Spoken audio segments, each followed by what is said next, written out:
Ini hukuman mati atau bukan, itu cuma dipisahkan oleh sequence peristiwa ya. Jadi kalau seorang pejabat itu terlibat sebelum anggaran dikucurkan, ya artinya dia mempengaruhi proses pengeluaran anggaran, itu berarti apa? Memperkaya diri dengan merugikan keuangan negara. Ya, tadi ancamannya bisa hukuman mati kalau dilakukan dalam kondisi tertentu.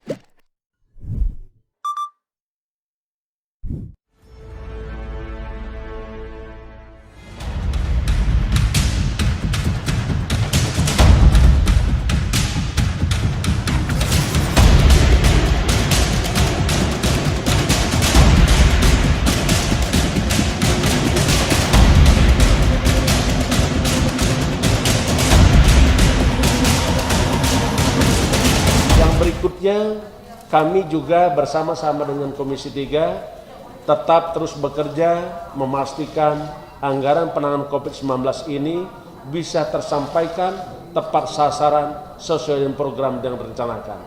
Apabila dalam rangka pengawasan kami menemukan, KPK menemukan ada penyimpangan terhadap anggaran, maka KPK akan melakukan tindakan tegas, melakukan penyelidikan, penyidikan, penuntutan, dan mengajukan pengadilan. Dan ingat bahwa perilaku korupsi di tengah bencana, ancaman hukuman pidana mati. Ini yang menjadi. Tapi tentu kita akan melakukan, karena sesungguhnya pemberantasan korupsi itu dilakukan cara pencegahan dan dengan cara penindakan. Dari kami itu, dan kami komitmen, tadi kami sampaikan, kami hadir untuk rakyat, KPK tetap kuat, KPK tidak dilemahkan, dan KPK tidak bisa dilemahkan.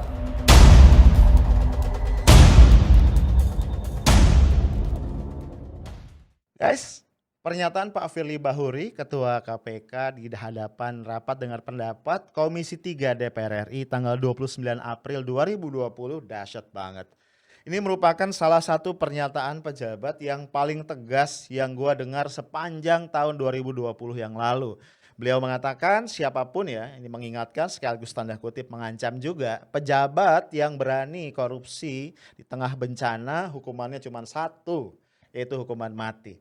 Nah, kemudian akhirnya publik jadi ngeliat nih seberapa konsisten dan bisa dipegang sih pernyataan Pak Firly ini. Dalam konteks apa? Ya apalagi ya kalau bukan kasus korupsi dana bansos COVID-19 dengan tersangka utama Juliari Peter Batubara. Ya kan? Ya publik ingin ngeliat nih bisa dipegang nggak? Ya konsisten nggak sih antara apa yang diucapkan dengan apa yang terjadi di lapangan. Nah, persoalannya adalah posisi saat ini kayaknya tuntutan hukuman mati terhadap Juliari ini masih jauh guys. Karena yang disangkakan itu masih pasal 12 Undang-Undang Tipikor ya. Ini urusannya baru apa? Suap atau gratifikasi. Hukuman maksimalnya itu hukuman seumur hidup. Bahkan minimalnya itu bisa cuma 4 tahun. Kalau ini kejadian, aduh gue nggak tahu deh ya respon publik itu bisa kayak apa. Nah, salah satu wakil ketua KPK, Pak Nurul Gufron dalam sesi ILC TV One 8 Desember ya, kalau gua nggak salah, ini memberikan penjelasan kenapa tuntutan hukuman mati itu belum ke sana ya, belum mengarah ke sana. Pertama nih, dia bilang gini, karena faktanya memang yang disebut memperkaya diri secara melawan hukum yang merugikan keuangan negara itu adalah peristiwa ataupun perbuatan dari penyelenggara negara pada saat mengucurkan keuangan negara dari APBN. Kemudian beliau juga mengatakan, kalau dari keuangan negara sudah cair pada seseorang sebagai rekanan dan dia penyelenggara negara itu, dan dia ke penyelenggara negara itu kickback. Itu adalah suap gratifikasi minimal. Ya. Aduh, jadi rupanya ya ini kalau kita ulas secara awam, ini hukuman mati atau bukan itu cuma dipisahkan oleh sequence peristiwa ya. Jadi kalau seorang pejabat itu terlibat sebelum anggaran dikucurkan, ya artinya dia mempengaruhi proses pengeluaran anggaran, itu berarti apa? Memperkaya diri dengan merugikan keuangan negara. Ya, tadi ancamannya bisa hukuman mati kalau dilakukan dalam kondisi tertentu. Nah, sebaliknya nih kalau pejabatnya itu mendapatkan uang tuh dari rekanan yang udah mendapatkan kucuran, anggaran ya, ada kickback. Nah, itu namanya suap atau gratifikasi. Jadi beda sequence doang ini, memisahkan antara mati dan hidup. Kira-kira gitu ya. Kacau. Jadi yang pertama tadi ya itu hukumannya bisa hukuman mati kalau dalam kondisi bencana, yang kedua itu paling banter seumur hidup. Jadi emang buat kita orang awam nih kayaknya nggak mudah ya memahami pasal-pasal hukum yang kadang-kadang apa ya, mungkin buat kita itu jelimet ya. Nah, walaupun demikian Pak Ali Fikri, beliau adalah PLT Jubir KPK, itu membantah, kan publik ini agak rame ya, ini jangan-jangan nih ada intervensi politik. Dibantah nih tegas oleh Pak Ali Fikri bahwa ini semata-mata ya ini murni penegakan hukum ya. Karena memang dia katakan selama ini ya presidennya tersangka-tersangka yang ditangkap lewat OTT itu rata-rata kenanya adalah pasal 12 ya, pasal tadi suap atau gratifikasi. Nah, kita lihat nih pengenaan pasal 2 atau pasal 3 yang dalam kondisi bencana bisa berujung hukuman mati ini membutuhkan ya, kata Pak Ali Fikri, membutuhkan penyelidikan dan penyidikan yang panjang. Ya, itu memang tugas KPK ya. Kasus akan dikembangkan menurut keterangan saksi-saksi dan di sini juga perlu melibatkan institusi lain di luar KPK, BPK, BPKP gitu ya, mungkin PPATK untuk membuktikan adanya kerugian negara. Ya tentu ini jadi tugas KPK dan kita sebagai masyarakat sipil harus mendorong itu terus-menerus. Nah ya, gak tahu ya guys, kalau kita nih sebagai orang awam nih kayaknya ngelihat kasusnya sederhana saja. Masalah ada kerugian negara atau tidak. Kalau kita orang awam jelas melihatnya, kalau gua setidaknya apa yang dilakukan Juliari ini ya jelas kerugian negara. Ya, kenapa? Karena gini, kan negara telah mengeluarkan dana nih, dana bansos ya, Rp300.000 per paket. Namun yang benar-benar sampai ke masyarakat tuh nggak senilai itu. Ya, hitungan formalnya kalau dipotong 10.000 berarti cuma 290.000 ya. Itu pun dipotong kantongnya yang diproduksi antara Lestri Tax itu 15.000, transportasinya itu 15.000 juga ya. Berarti cuma 260 tuh ya. Nah, kan jadi kecil banget nih yang sampai ke masyarakat. Mungkin ya secara teknis pasal-pasal hukum ya dalam kasus Juliari ini yang dirugikan tuh rakyat. Ya, bukan negara. Tapi kok jadi bertanya-tanya ya, kok beda ya dalam konteks ini antara negara sama rakyat. Jadi kalau rakyat dirugikan itu belum tentu negara dirugikan. Gua agak gagal paham ya. Tapi mungkin yang ahli hukum bisa bantu ngejelasin ke gua. Nah, guys, ada seorang lagi nih pakar hukum pidana yang dalam beberapa kesempatan tuh bersuara keras ya, progresif lah bahasanya. Yaitu Pak Asep Iwan Iriawan. Nah, dari namanya ketahuan kan ya, pasti Sunda pisan. Ya. Dia mengatakan begini, kalau sekarang menggunakan pasal suap terlalu ringan itu hukumannya dan itu biasa. Coba masukkan di unsur pasal 2. Nah, ini yang urusannya tadi ya ke korupsi yang merugikan negara. Saya masih bersama Ali Fikri, jubir dari KPK, Asep Iwan Iriawan bergabung dari Bandung secara daring, pakar hukum pidana, dan juga Adrianus Meliala, Ombudsman Republik Indonesia. Kang Asep, memang susah ya, kita selalu berkali-kali ngobrolin korupsi dan tembus-tembus terus. Saya tuh nggak habis pikir Kemensos sudah berusaha menjaga dirinya, tapi memang ternyata pakai bahasa saya supaya mudah nih, memang ada niatannya sih ya. Jadi susah ini untuk dibendung, begitu Kang Asep ya? Ya gini, ini kenapa terulang-ulang, saya katakan tadi ada data, ada aturan strategi nasional, ranah tuh ya, ada 3, pencegahan birokrasi, mencegah birokrasi, itu presiden yang keluarkan. KPK berulang kali ingatin, kasus sudah ada, hanya satu kata lagi. Kan mereka mindsetnya, paradigmanya tidak pernah berubah, wataknya udah jahat, tidak pernah mau tobat.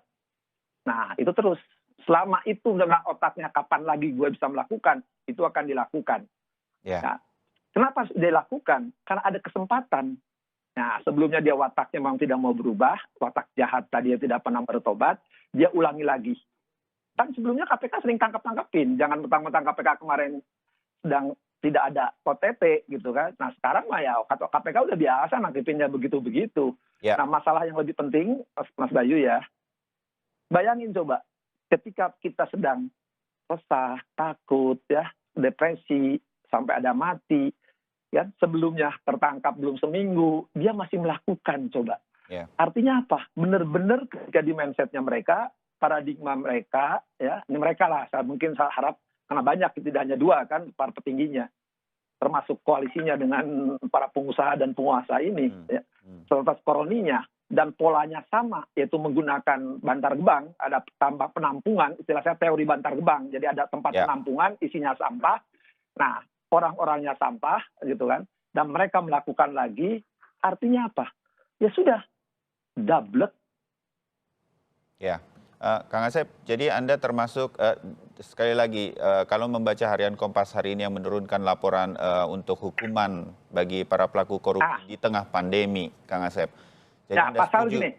apa yang disampaikan oleh KPK ini sudah cukup berat? Nah, KPK boleh. Enggak, itu terlalu Ancaman ringan. hukumannya? Gini, membaca pasal tindak pidana korupsi, ada jenis-jenis tindak pidana korupsi. Betul nampak itu adalah suap. Tapi ingat, di Undang-Undang Tipikor orang lupa nggak membaca, termasuk Profesor Mahfud, saya katakan di depan ini. Baca hanya satu pasal yang menyebutkan klausul kondisional, yaitu pasal 2 dengan penjelasan dalam keadaan tertentu. Tadi, dalam bencana, arti kerugian negara, perekonomian negara, hati-hati membaca pasal itu. Justru pasal itu lahir karena apa? Justru menjerat ketika dalam keadaan kondisi tertentu, ketika ada suap. Jangan gunakan pasal suap, tapi gunakan pasal 2. Kalau sekarang menggunakan pasal suap, terlalu ringan itu hukumannya. Dan itu biasa. Coba masukkan di unsur pasal 2. Kalau menggunakan sekarang bencana non-alam, ingat, belajarlah dari Dawal 362 pencurian. Dulu pencurian barang nyata, lahirlah pencurian listrik. Masuk progresif di situ. Nah sekarang apakah bencana, yang bencana tidak hanya nasional, internasional, kerugian negara, tidak hanya kerugian dalam bentuk uang, tapi perasaan, depresi, mati, yang korban banyak. Apakah itu tidak akan digunakan? Jadi jangan menggunakan kata-kata dengan penafsiran gramatikal. Belajarlah penafsiran sistematikal. Dan KPK juga pernah menafsirkan, baca doktrin dan jurisprudensi. Beberapa kasus penyalahgunaan anggaran memang ada suap, tapi menggunakan pasal 2. Walaupun hukumannya tidak maksimal. Kalau sekarang dengan situasi gini yang tadi saya klausulnya kondisional, menggunakan pasal penyuapan, saya kira masyarakat akan sakit. Sakit. Yang kedua, ya tadi penjelasan apapun saya sangka lagi. Boleh KPK menetapkan pasal ini, tapi ketika nanti jaksa mau menggunakan pasal lain, bangunan pasal 2, tidak salah. Malah saya beranggapan, gunakan pasal 2 nanti secara kesatu. Jangan alternatif, tunggal supaya hakimnya diikat. Khawatir kalau nanti hakim menggunakan pasal 2, kemudian alternatifnya pasal penyuapan, jangan-jangan hakim akan memilih nanti pasal-pasal yang ringan. Dan itu fakta. Tapi kalau dikunci oleh pasal 2, suka nggak suka, berani dia ngelepasin, berani dia ngebebasin perkara ini, saya kira rakyat akan marah. Ya, baik. Dari video tadi luar biasa ya, Kang Iwan tuh menggambarkan kerugian negara atau masyarakat tuh bukan sekedar hanya uang yang dikorupsi, tapi juga tadi rasa stres, depresi, tertekan masyarakat dalam situasi COVID yang itu justru ya dimanfaatkan oleh pihak-pihak yang tidak bertanggung jawab. Ya bantuan yang harusnya sampai ke mereka untuk menyambung hidup beberapa waktu itu ternyata juga dikorupsi oleh Juliari CS. Nah ini di-highlight oleh Kang Iwan, ini harus jadi pertimbangan untuk mengenakan pasal 2 ayat 2 ya, mengenai tadi korupsi pada kondisi tertentu. Nah supaya lebih jelas yuk kita buka ya, kita bongkar-bongkar pasal 2 itu isinya apa ya. Pertama kita lihat dulu ya guys, pasal 2 ayat 1. Bunyinya kira-kira begini. Setiap orang yang secara melawan hukum melakukan perbuatan memperkaya diri sendiri atau orang lain atau suatu korporasi yang dapat merugikan keuangan negara atau perekonomian negara dipidana dengan pidana penjara seumur hidup atau pidana penjara paling singkat 4 tahun dan paling lama 20 tahun. Dan denda paling sedikit 200 juta rupiah dan paling banyak 1 miliar rupiah. Nah gue mau highlight sedikit di sini ternyata bukan cuma memperkaya diri sendiri dan orang lain tapi juga suatu korporasi. Ya, kalau lu ingat ya, ini di publik pernah ada perdebatan. Apakah korporasi di sini juga bisa ditarik kepada organisasi misalnya seperti partai politik, ya? Karena biasanya ya guys, korupsi yang dilakukan oleh elit parpol itu mau tidak mau mengundang spekulasi kan ya. Apakah dana korupsi tadi juga mengalir untuk pendanaan parpol yang bersangkutan? Nah, ini yang perlu dikulik oleh KPK. Karena kalau kita lihat ya ke peraturan MA itu sudah memungkinkan ya hal-hal seperti ini ditarik ke pidana korporasi. Ya walaupun nanti perdebatannya bisa panjang. Lalu pasal 2 ayat 2-nya mengatakan begini, dalam hal tindak pidana korupsi sebagaimana dimaksud dalam ayat 1 dilakukan dalam keadaan tertentu ya. Kalau kita refer ke penjelasan undang-undangnya, keadaan tertentu di sini termasuk di dalamnya adalah bencana ya. Pidana mati dapat dijatuhkan. Ya, sekarang kita bisa paham ya guys, sebagai orang awam nih ya. Selama KPK hanya menuntut atau menersangkakan terjadi pelanggaran pasal 12 ya memang nggak akan pernah sampai ya ke hukuman mati. Ya, tapi kembali ya ke penjelasan Kang Iwan di video tadi. Nah harusnya nih menurut beliau dan kita sependapat, gua paling nggak sependapat, harusnya secara progresif nih ya KPK berani mengaitkannya ke pasal 2 ayat 2 ya. Kenapa? Karena ini satu-satunya pasal ya, pasal 2 ayat 2 ini satu-satunya pasal di Undang-Undang Tipikor yang secara eksplisit membangun konteks adanya kondisi tertentu. Dan dalam hal ini bencana non alam ya, COVID-19 yang sudah dinyatakan pemerintah ini sebagai bencana nasional gitu, itu sangat memenuhi syarat ya untuk dinyatakan sebagai kondisi tertentu tadi. Nah, bukan cuma Kang Iwan nih yang buka suara ya. Ada lagi Mas Petrus Celestinus. Beliau adalah koordinator tim pembela demokrasi Indonesia. Ya, beliau mengatakan begini. Alasan KPK hanya menjerat Juliari CS dengan pasal menerima suap adalah hal yang aneh. Ya, hal yang aneh. Karena apa? Karena semua unsur pidana dan syarat bukti permulaan korupsi itu sudah dipenuhi. Ya, jadi kata dia ini aneh nih. Nah ini beberapa catatan dari Mas Petrus Celestinus ya. Pertama dia bilang gini nih, ada rekayasa pendirian PT Raja Wali Parama Indonesia dan beberapa PT lainnya dalam kurun waktu Juli-Agustus sebagai sarana untuk menyamarkan korupsi sekaligus money laundering ya. Juli Agustus ini seputar waktu tadi penyaluran bansos yang dipersoalkan. Ya. Kemudian juga kata Mas Petrus nih ada jelas banget pembagian peran antara siapa, antara rekanan dengan pejabat ya yang membuat kebijakan. Yang diselubungi juga dengan aturan yang membolehkan penunjukan langsung. Jadi aturan yang dilonggarkan ini ya, yang tadi tujuan awalnya sebenarnya mungkin mempercepat tindakan-tindakan untuk menangani COVID-19 justru dimanfaatkan. Kemudian juga nih, penerapan pasal suap adalah involusi. Involusi itu kemunduran, ya. Sehingga menimbulkan spekulasi bahwa KPK sedang memainkan simbiosis mutualisme. Buset, biologi banget pelajarannya. Kata Mas Petrus ini KPK ini bisa menimbulkan spekulasi ya bahwa sedang melakukan simbiosis mutualisme dengan pihak-pihak tertentu. Nah, kita nggak tahu maksudnya. Apakah tawar-menawar hukuman dan lain-lain kita nggak tahu. Nah, sehingga publik bisa bertanya-tanya, ada apa nih kok KPK berubah yang sebelumnya galak banget ya, masih ingat ya di sidang bukan sidang ya, di rapat dengar pendapat ya dengan Komisi 3 DPR RI ya di bulan April itu kan tegas ya, siapapun yang korupsi di saat bencana hukuman mati itu kan galak banget. Ini kok tiba-tiba KPK berubah dari galak menjadi sangat lembek. Nah, ini yang sangat dikhawatirkan oleh Mas Petrus. Ya, dia mengatakan begini. Selama ini yang namanya OTT KPK itu rata-rata bersumber dari laporan masyarakat. Nah, ini kalau masyarakat kemudian jadi kecewa, ya jadi apatis, ini bisa-bisa kemudian masyarakat nggak lagi berpartisipasi ya dalam langkah-langkah penegakan hukum, memberikan informasi misalnya yang kemudian bisa ditindaklanjuti KPK dalam bentuk OTT. Nah, jadi guys, gue pengen balikin lagi nih, sekarang semuanya kembali terpulang sama KPK. Apakah mindsetnya ya cuma melihat pasal per pasal secara letterlock ya, secara formal, atau mau secara kontekstual nih ya, ngelihat kasus ini sebagai sesuatu yang luar biasa. Kalau istilah gue, extraordinary crime yang dilakukan di dalam extraordinary situation. Ini kejahatan korupsi dilakukan dalam kondisi tertentu yaitu bencana non alam yang sudah ditetapkan oleh pemerintah. Nah, pertanyaannya adalah, so di mana nih peranan masyarakat sipil?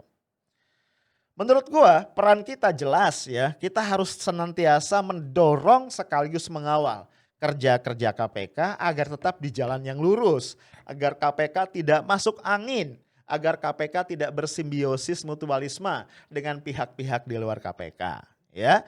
Dan agar KPK tentunya tidak terpengaruh intervensi politik, ya. Karena ya ini memang kasus yang very high profile ya guys. Ya, pertama, tersangka utamanya adalah mantan Mensos yang sekaligus adalah elit partai pemenang pemilu, elit partai penguasa. Ini sudah sebuah catatan. Ya, belum lagi kemudian ya kalau lu masih ingat ya di investigasinya Tempo, para saksi ya, saksinya nggak main-main ya. Para saksinya adalah ASN di Kemensos dan juga beberapa penegak hukum ya. Itu sudah menyebut nama-nama lain yang ngeri-ngeri sedap kan gitu ya. Nah ini rawan nih ada intervensi politik. Nah karena gini ya, kalau kita berpikir logis aja, melihat magnitude besaran dari kasus ini. Memang yang sekarang secara formal dinyatakan KPK, korupsinya Menteri Juliari itu sekitar 17M. Tapi kan berbagai pihak ya itu menengarai itu potensi korupsinya jauh dari itu, lebih besar, bahkan mungkin triliunan gitu. Nah melihat dari magnitude kasusnya kayaknya agak nggak masuk akal kalau itu hanya berhenti sampai Juliari aja dan juga kalau dana itu cuma dinikmati oleh dia secara pribadi. Emang sih menurut KPK dana itu diantara lain digunakan untuk sewa helikopter katanya ya yang sejamnya 40 juta untuk berkunjung ke beberapa daerah. Iya sih, tapi masa iya itu doang? Ya, jadi tetap ada dugaan ini mengalir ke pihak-pihak lain yang tentu saja berkaitan dengan politik, gitu ya. Nah, oleh karenanya ya, menurut kita semua nih ya sebagai masyarakat sipil, peluang ke arah penggunaan perspektif tadi kasus kejahatan korporasi itu juga tetap perlu dipertimbangkan. Nah guys, saat ini ada satu petisi nih. Judul petisinya adalah Hukum Mati Juliari, Koruptor Bansos COVID-19. Ditujukan kepada Komisi Pemberantasan Korupsi Republik Indonesia. Ini ada di change.org. Bagi yang mau ikut tanda tangan ya, linknya akan kita kasih di kolom komentar. Nah, sampai saat video ini taping guys, sudah hampir 500 orang loh yang menandatangani petisi tadi. Kalau mau join silakan. Guys, akhirnya kita berharap ya KPK tetap tegar di jalan yang lurus karena KPK adalah satu-satunya harapan masyarakat Indonesia tentang pemberantasan korupsi yang sudah sangat menggurita. Ingat, korupsi bukan saja tindakan yang merugikan negara tapi juga menghina kemanusiaan dan akal sehat masyarakat. Stay tough, smart and professional. Assalamualaikum warahmatullahi wabarakatuh.